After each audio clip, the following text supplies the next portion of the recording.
Hello दोस्तों, आज silver price में शार्प फॉल देखने को मिला। सिल्वर आज क्यों गिरा और इसके पीछे का एक्चुअल न्यूज़ बेस्ड रीज़न क्या है? आज सिल्वर ने रिसेंट हाई के बाद स्ट्रॉन्ग करेक्शन दिखाया। एमसीएक्स और ग्लोबल मार्केट दोनों जगह सेलिंग प्रेशर आया, जिससे प्राइस काफ़ी नीचे आ गया। सबसे बड़ा रीज़न है प्रॉफिट बुकिंग।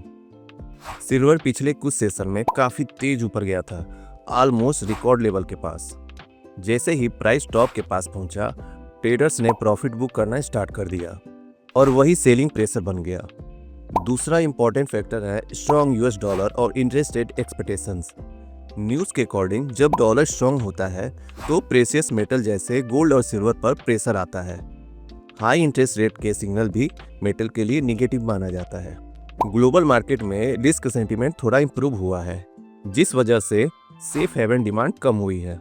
इसका डायरेक्ट इम्पैक्ट सिल्वर जैसे एसेट्स पर दिखा। इस फॉल का मतलब ये नहीं है कि सिल्वर का ट्रेंड खत्म हो गया है। ये एक हेल्दी करेक्शन भी हो सकता है after a strong rally. Market short term में वोलेटाइल रह सकता है। इन्वेस्टमेंट से पहले अपने रिसर्च जरूर करें। अगर आपको ऐसे ही simple and quick market update चाहिए तो चैनल को सब्सक्राइब करें।